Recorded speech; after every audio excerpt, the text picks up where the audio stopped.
Hello everyone, this is Kyle from Mill Street Gardens, and today I'm going to give you a post-frost tour of our showcase garden. So follow me and I'll show you what we have going on right now. So some of the stuff is still looking pretty good, like our hardy pampas grass, which I've told everyone about a lot because I think this is one of the coolest plants that we have right now. So this plant grew to about this tall, and within the last couple of months it shut off these spikes, and unfortunately we have to chop it down to the ground every year. But yeah, that's just a really cool plant. We have a lot of our native plants in this section over here. So we have our bone set, which is looking pretty spent, and we chopped the seeds heads off of it just so it wouldn't spread all over the place. And we got our elderberry plant over here, and we did harvest a lot of elderberries off of it, but you can see there's still some left on it. Oh, there's like a little ladybug in there right now chilling. Yeah, so this plant grew a lot this year. I don't know if, was it this year, Jonathan, where it was like literally like just a stick? Yeah, I think right here you can kind of see. Yeah, and it really just exploded. The cuttings you took from last year, and then it just grew out tons of new stems.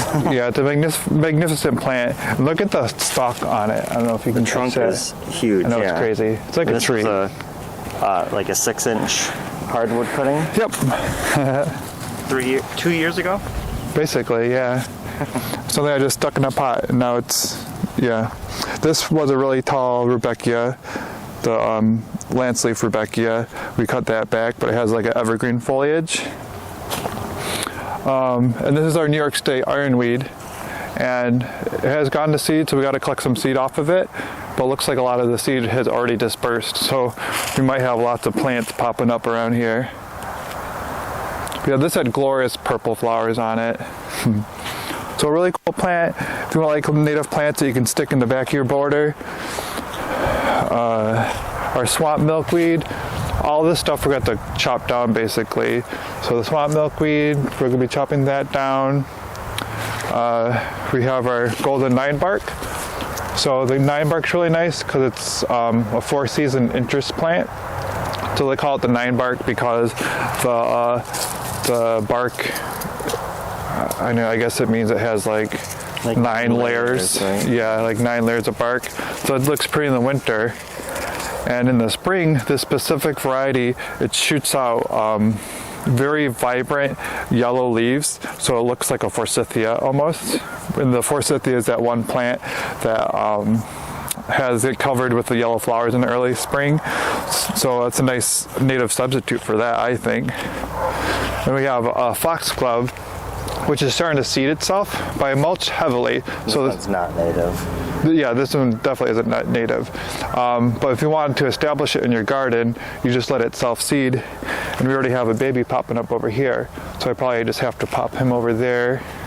And we can do that this time of year now too. He'll be fine. A lot of garden maintenance that needs to be done, so we gotta trim back our Veronica that's sent out these crazy blooms all season long. Our coreopsis, well spent. That's a native-var, right? Native-var, yep. We have our garden sage back here. That's pretty beastly. So I think this, I didn't do anything until last year, so I wonder how big it'll eventually get, if it just will turn into a bush. Yeah. I don't know. That was just a small 4-inch. Yeah, it was tiny. Plant. Yep. Pot. A lot of the stuff that we planted last year, like this thing grew a lot. But this, we got it 5 feet tall. Yeah. And then our black lace elderberry that wants to grow more horizontally than vertically for some reason. And our dappled willow. So the ones that we have in the pots are still a lot smaller than this, but once you put it in the ground, it really explodes. So it's kind of cool. And this border is more of a kind of a mix of natives and non-natives. Yep. Yeah, a lot of non-natives here. Got our daisy drip over here. Winter's plants right here. The mix of the spirea and the butterfly bush has been really pretty. But I think fall color is nice too. Yeah, so it gets that bluish hue. But we're discussing about moving this because some of these plants are planted way too close. We got our coral berry. Berries got spent a little bit quicker this year than normal. Must not have been the best conditions, but there's still lots of pretty berries on it. And this is a pink variety. We planted this sedum this year. It was like a clearance plant or something, and it was like the smallest plant ever. And it really just started growing a lot. So that's donkey tail sedum. A smoke bush that we planted put on a lot of growth. Yeah, this is a clearance plant. Oh yeah, that was a clearance plant too. No shame in clearance plants. Nope. And the eventual goal for this garden is to have it all like filled, and you won't be able to see the mulch. So it'll be interesting to see how these plants pop up in the spring and how much more ground that they cover. I don't know what this is, but this is all over the place, like all over town, and it like tumbles around like tumbleweed. Some sort of grass. Yeah, some sort of grass. Yep. So we got our Miscanthus giganteus. Oh, there's Simon the kitty. That's one of the neighbor's cats. He catches the mouse for us in our hoop houses. So this grass hasn't grown to its full potential because I split it up and moved it to this spot this year. But it grew pretty tall, but it can reach up to like 14 feet tall. So it's kind of cool. Like back of the border type plant. It's really pretty peat heads. Yeah. So I've learned like a lot of the grasses that we have in our showcase garden with that type C head is the the miscanthus is. If that's a word, miscanthus is. Something. I don't know how to conjugate that. We got our cardinal flowers, which have gone to seed, and I hope they just make a million cardinal flowers over here. They do spread readily, I noticed, in nursery containers, so we'll see if it works the same in the ground. We had a glorious, the blue type lobelia over here. The great blue, I think. The great blue lobelia, and it starts with the S. Spectaculus? Something like that. On the screen. But yeah, that was a cool plant, and I did grow a lot of seedlings for this, so I planted that around this plant, so next year there should be just a nice giant drift of them right here. And we're dealing with some deer issues, so we got to remember to spray some of these plants back here because the deers are going to start eating them. Look at this. Magnificent. That's awesome. Picanthamum uticum, so the mountain mint. So I planted like 6 plants right here, and it does spread, but it's not like aggressive like a mint. Like it spreads once a year, and then which is like early spring, and then just kind of stays here. So if you want to control it, you just got to pull it out once a year, and then you're good. And it looks so really pretty. Like that bluish gray. And those racks are still really pretty. And they smell nice. It smells nice. Yeah. This is a really pretty dogwood nativar called cardinal. Isn't that pretty? So it reminds me of the Japanese maple, the coral bar maple, the Singokaku. So good substitute for that because I have a track record of killing those. Here's a pussy willow. French pussy willow. Yeah, French pussy willow. So that's a cool plant. This will grow into a tree if we let it, but we're just gonna let it grow tall enough to provide some privacy, and we're using it for propagation purposes as well. Over here we had it looks like nothing right now, but it was a glorious plant that the deers did like, called the Persicaria firetail. And what our hopes is this will kind of spread and fill up this space right here, and it gets covered with these flowers. I know it doesn't look like anything right now, but this was red. Does this do it? Doesn't help that it's the same color as my hand. Yeah, it's not really wanting to. But. Yeah, so I had these red flowers on it. It was always in bloom, so it's a beautiful plant. Definitely not a native, but we have enough natives planting in here to make up for it. This is a native. Yes. I guess we can show that one next. This one we will have for sale next spring. It's a beautiful plant. It has very attractive glossy foliage and very beautiful flowers, some of them still in bloom. And the calyxes are really pretty too. Yeah, so it's so pretty that you wouldn't even know how evil it could be in your garden. That's not wanting to zoom.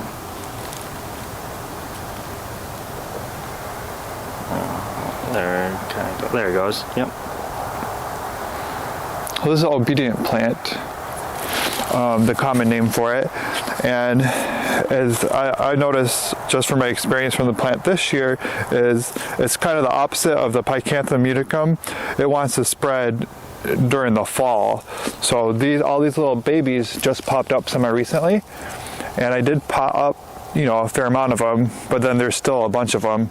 So we're letting this clump grow a little bit larger, and then after that we have to be like super aggressive in maintaining this plant. Yeah, and we're talking about maybe putting some edging in around it. Yeah. To kind of help.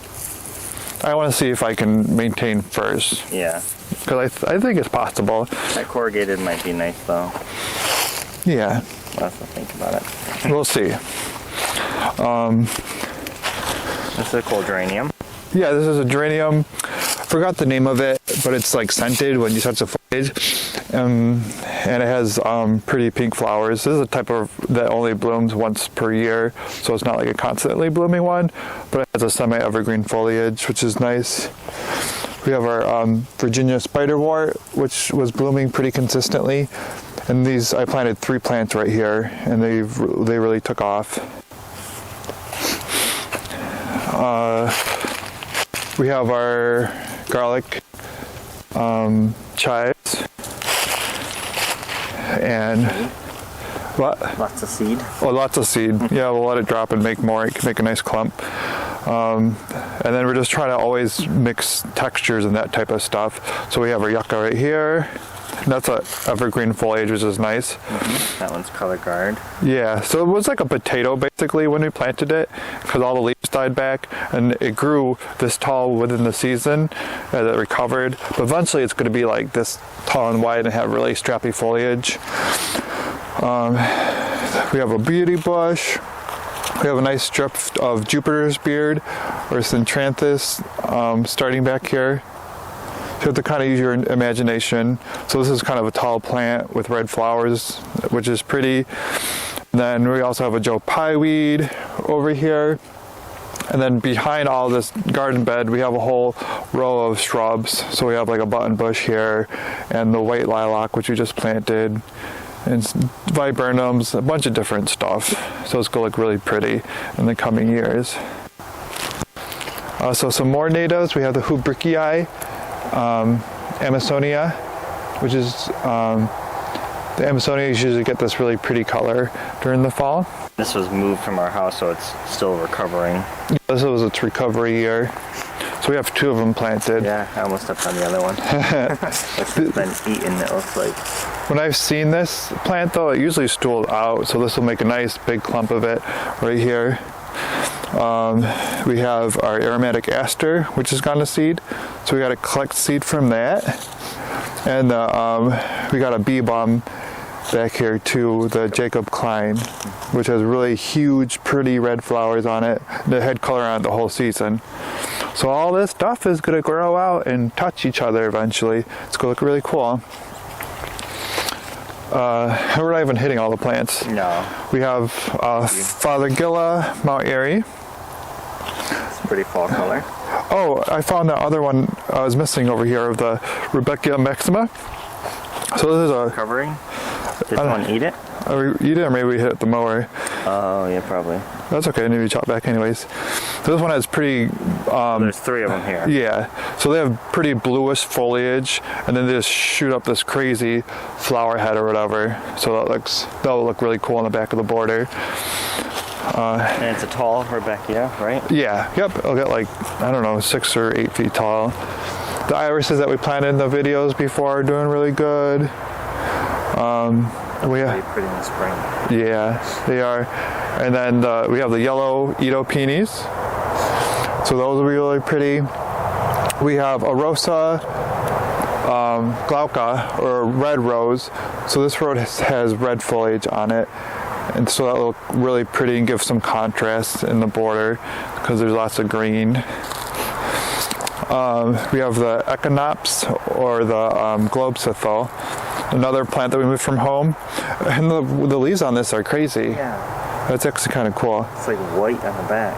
Yeah, it looks like a giant weed, but it's a weed that has a purpose, so it looks good. So we have Echinacea pallida that can fill in this spot right here. Doesn't look like anything right now, but this type of Echinacea has like really wispy leaves on it. Really wispy petals that face downwards, so it's kind of cool. And then we have like our Juga ground cover, another Rebecca that we planted. We're just trying to plant like just tons and tons of different varieties of things, just so we have them. I forgot what this one's called. It was like Henry Eilers or something. The Rebecca? Yeah. Oh yeah, it was like kind of whitish yellow, really wispy petals. Yeah, it was super wispy. Yeah. Oh, we still got a bloom. So this is the Lancera sempervivums. So sempervivum means like the leaves are technically evergreen, but they aren't in our climate. So that's probably why they still have leaves on it right now, because the leaves are really cold tolerant. That's my guess. So native, yep, wonderful native, and we're hoping that will just take over this whole trellis and attract lots of hummingbirds and be really pretty. And that kind of gives like the effect of, a big bush or whatever, basically. Super cool. Oh yep, we got to collect seed from this. This is native Agastache funiculum. I think. Yeah. There's tons of native plants over here. So we have the rose mallow plant. We have a drift of Rebecca trilobum. So that will have, they have really tiny yellow flowers on it, and they look really pretty. Achillea millefolium, so that's a straight species of yarrow. We have the straight species of, these are all straight species of Echinacea purpurea. Straight species of the senna plant, which I forgot the name of. Something P, isn't it? Not sure, but we gotta collect seeds from this. They're finally ready. I've been waiting for them to be ready. So we have a couple currants. So this is a black currant, I think. I think the other one's a red currant. Aquilegia canadensis, so the wild columbine. So this will have pretty red foliage, pretty red flowers in the spring. So I'm really excited to see that. Some grass that we grabbed from our yard. Non-native, very non-native. A birch, royal boss. I don't believe that's native. It's pretty nonetheless. We have a David Austin rose that we got from a florist for like $10. That was a good deal. So this one's called Litchfield Angel. It has like orange cabbageista roses. And our red elderberry over here. So we're anticipating this one to just kind of explode just like the other one over there. This one was grown from seed as opposed to a cutting, so maybe it's just taking a little bit longer to start.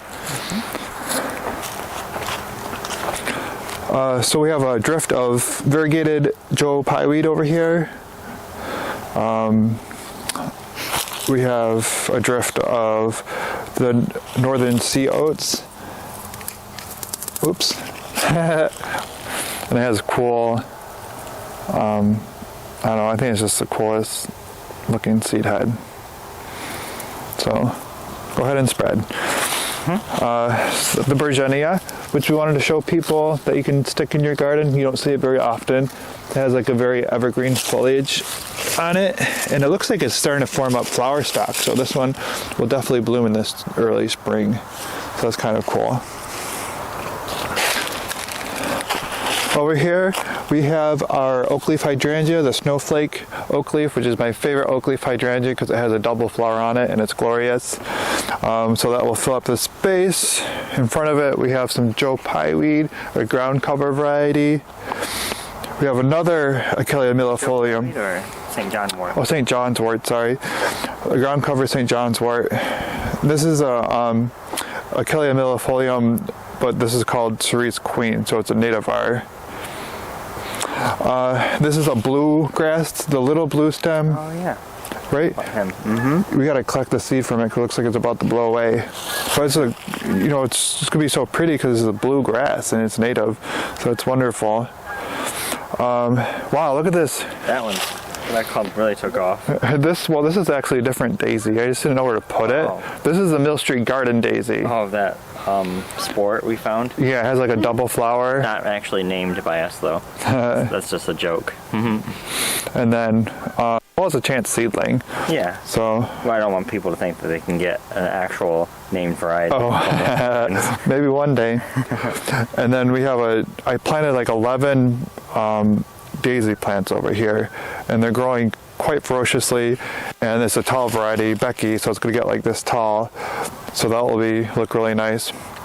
Some potentilla bushes that we grabbed from our house, and a phlox over here, just Phlox paniculata, straight species, and we have a red twig dogwood, or yellow twig dogwood named Flamivaria.